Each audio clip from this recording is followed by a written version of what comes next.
Обычные люди, как правило, редко заходят далеко в лес, однако герой сегодняшней истории — опытный лесник, к тому же с армейским опытом в канадской разведке в прошлом.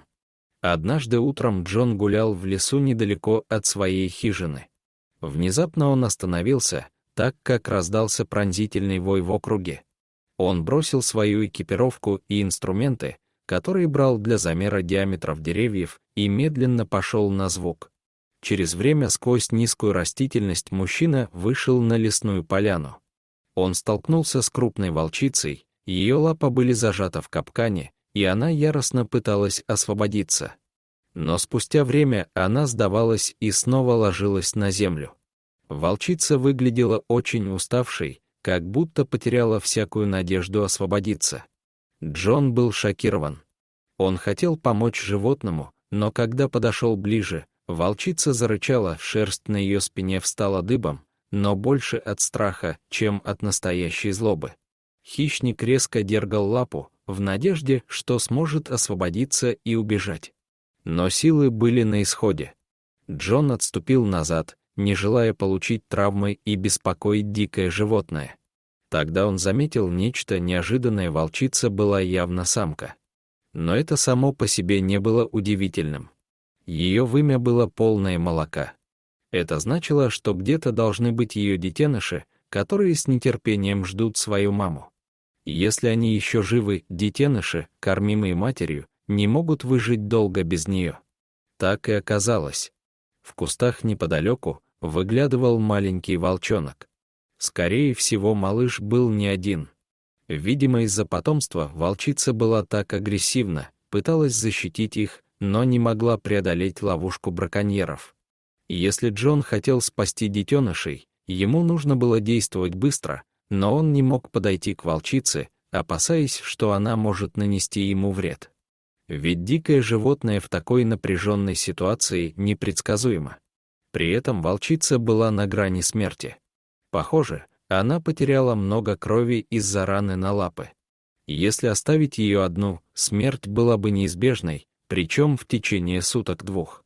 К тому же браконьеры или другие хищники могли прийти за своей добычей. Джон это понимал и не хотел довести ситуацию до этого.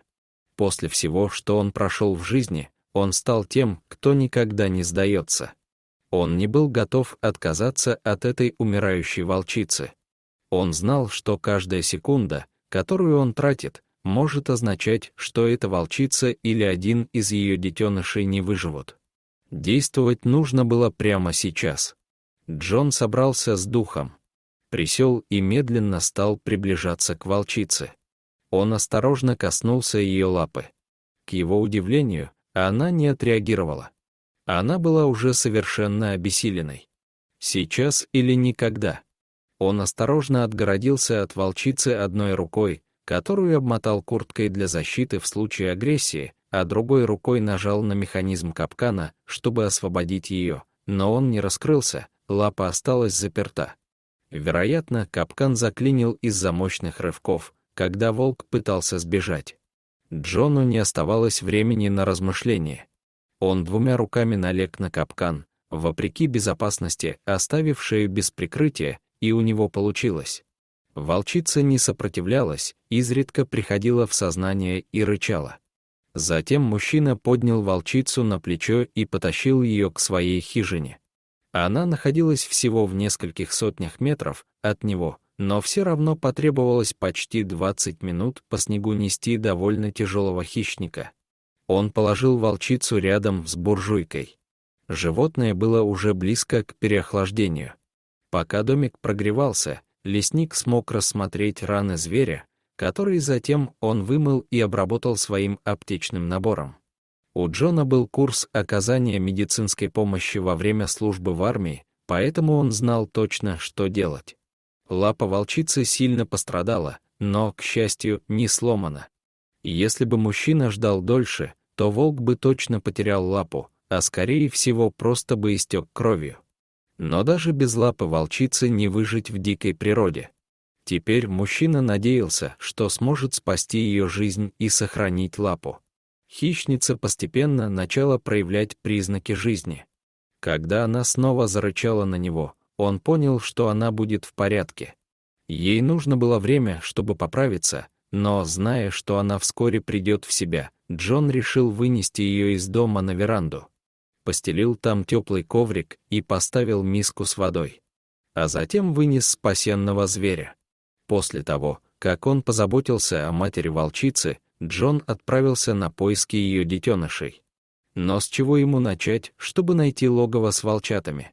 Детеныши не должны быть далеко, потому что обычно волчица не отходит от них далеко. Благодаря своему опыту в разведке и работе в лесу, у него было повадок зверей и навыки следопыта. Для начала он вернулся на место, где нашел волчицу и внимательно осмотрел снег вокруг, наконец, нашел то, что искал. Маленькие следы. Это, вероятно, был тот самый волчонок, что испугался первой встречи и убежал.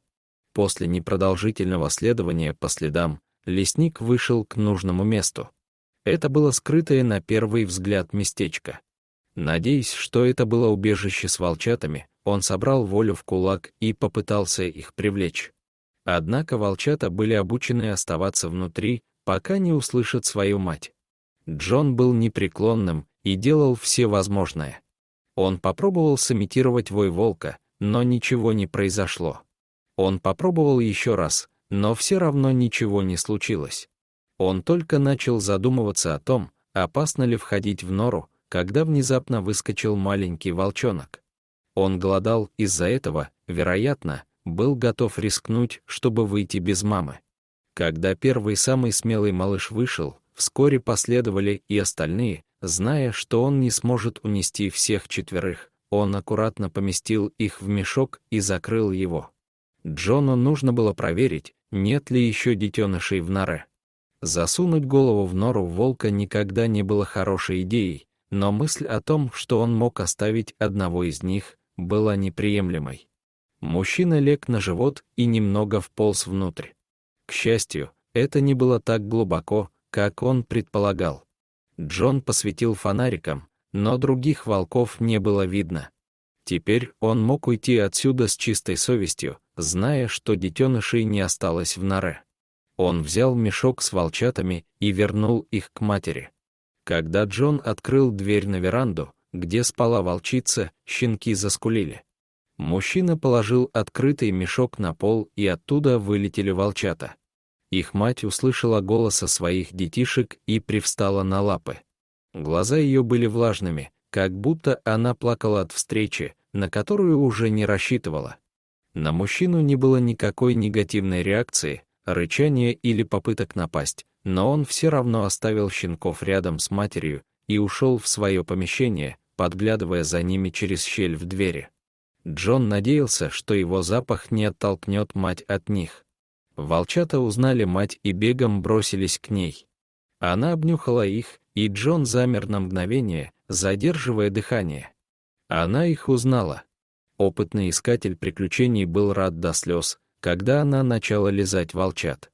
Она легла, и вскоре маленькие волки с удовольствием стали пить ее молоко.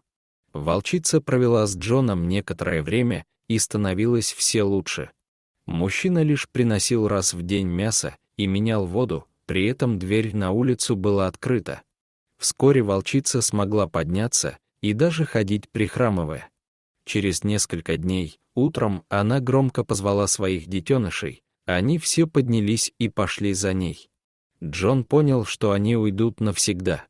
Мужчина вышел на улицу и посмотрел вслед уходящей семье. Волчица прошла 20 метров и обернулась. Он все понял по ее глазам.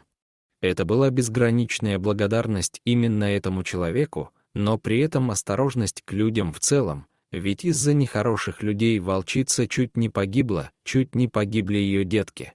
Джон больше никогда не видел стаю хищников, но он знал, что 4 молодых волка и волчица где-то сейчас живут и, возможно, даже вспоминают своего спасителя. Животные, в отличие от людей, никогда не забывают своих спасителей и узнают даже спустя много лет. Этот случай разлетелся по многим местным газетам Канады, а Джон стал почти героем в своем городке. Мужчина подробно рассказал на СМИ этот необыкновенный случай, но периодически его просят вновь окунуться в воспоминания и рассказать еще раз за круглым столом. Если эта история затронула вас так же сильно, как и нас, то поддержите, пожалуйста, лайком и подпишитесь на канал.